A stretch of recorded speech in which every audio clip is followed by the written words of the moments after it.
Shalom umat Tuhan, shalom saudara, saya percaya dan selalu percaya bahwa hari ini adalah harinya Tuhan. Hari yang Tuhan sediakan untuk kita menikmati kemurahan Tuhan.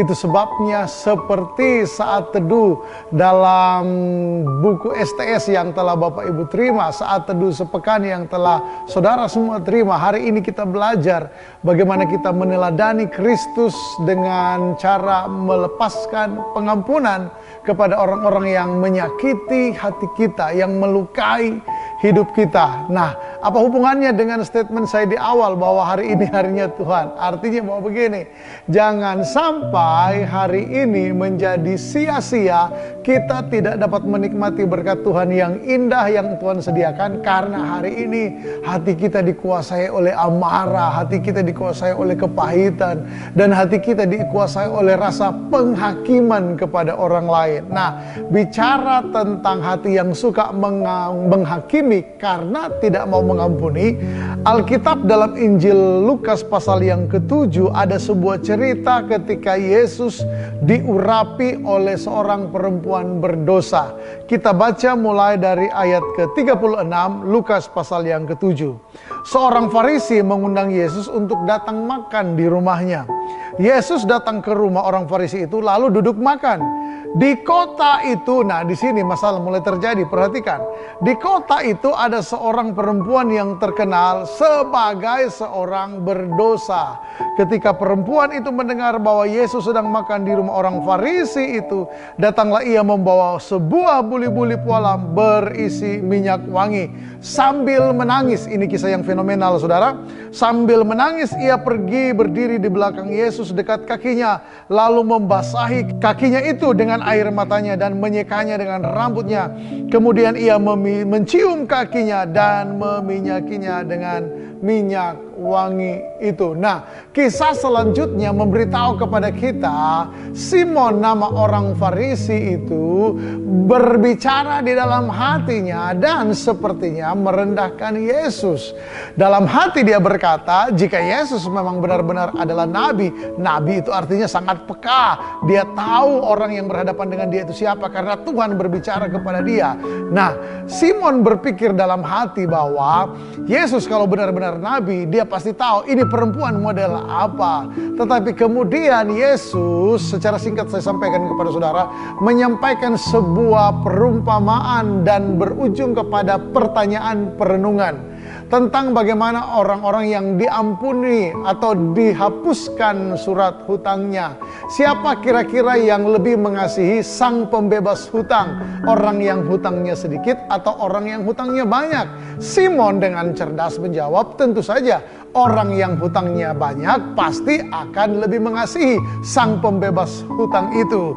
Nah, begitu pula dengan Yesus, dan itulah yang sedang dipraktekkan oleh perempuan yang terkenal sebagai seorang yang sangat berdosa di kota, di tempat di mana Simon orang Farisi yang terkenal karena kesalehan Yahudinya. Perempuan dan Simon itu, perempuan berdosa dan Simon hidup di kota yang sama, dan mereka sama-sama terkenal dalam dua hal yang berbeda. Yang perempuan terkenal dengan dosanya, Simon terkenal dengan ketaatannya melakukan dan menjaga cara hidup orang Israel sesuai dengan hukum Taurat. Nah, saudara, sikap hati yang seperti Simon itu juga menjadi perjuangan kita hari-hari ini. Kita lebih cenderung menghakimi orang yang berbuat salah, orang yang terkenal berdosa, orang yang terkenal punya salah, apalagi memang kesalahan orang itu langsung tertuju ke arah kita. Orang punya salah atas orang lain aja, kita bisa tergoda untuk menghakimi, betul tidak? Apalagi orang yang punya salah atas hidup kita. Oh, kita begitu mudah marah. Kita bisa simpan kesalahan dan pelanggaran orang itu seumur hidup kita, bahkan dalam beberapa kasus. Tetapi kisah ini mengajarkan kepada kita, Yesus sang kebenaran itu sendiri. Yesus adalah kebenaran. rela memberikan pengampunan dan menerima orang berdosa untuk membasuh kakinya. Bandingkan dengan Simon, karena merasa telah taat beragama, dia bahkan tidak menyediakan penyambutan kepada Yesus yang sesuai dengan budaya Yahudi. Tetapi perempuan berdosa ini justru melakukan lebih daripada orang pada umumnya saat itu.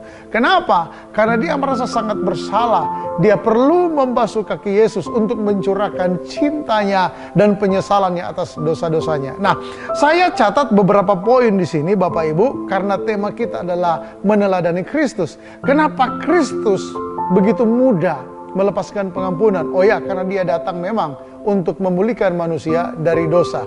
Nah, bagaimana kita dapat belajar sehingga kita dapat mempraktekkan cara hidup Yesus? Saya catat ada dua hal di sini, saudara. Kenapa kita mampu untuk melepaskan pengampunan? Karena begini, kita mampu melepaskan pengampunan karena kita pun sadar kita adalah orang yang juga telah menerima pengampunan dari Tuhan. Amin.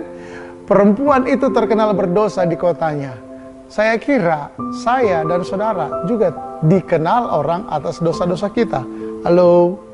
Amin. Puji Tuhan kalau Bapak Ibu dari sejak kecil adalah orang yang taat beribadah, cinta Tuhan sepenuh hati. Puji Tuhan. Tetapi tidak semua di antara kita seperti itu. Ada orang-orang yang memang dari kecil, bahkan masa mudanya penuh dengan dosa, hidup bergelimang dalam kegelapan dosa. Nah, biasanya orang seperti itu ketika menerima pengampunan, wah, hidupnya luar biasa, dia ingin seperti Yesus. Nah, bagaimana cara kita menjadi orang yang bisa melepaskan pengampunan seperti teladan Kristus? Kita pun harus sadar bahwa kita pun adalah orang yang telah menerima pengampunan dari Tuhan.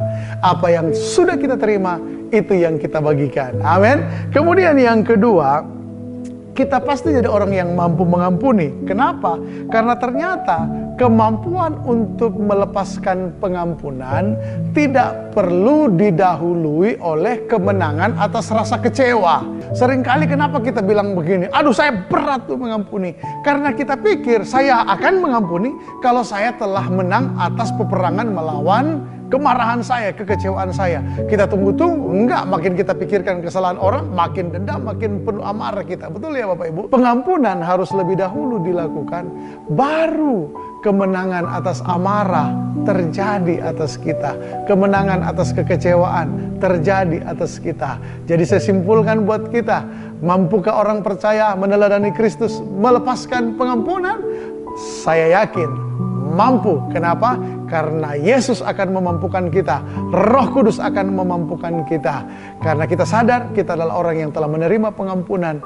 Dan kita mau melepaskan pengampunan tanpa menunggu rasa marah, rasa pahit hilang lebih dahulu. Lakukan saja ini dengan sederhana, namun dalam ketaatan. Hidup yang penuh damai sejahtera menyertai kita. Amin untuk firman Tuhan.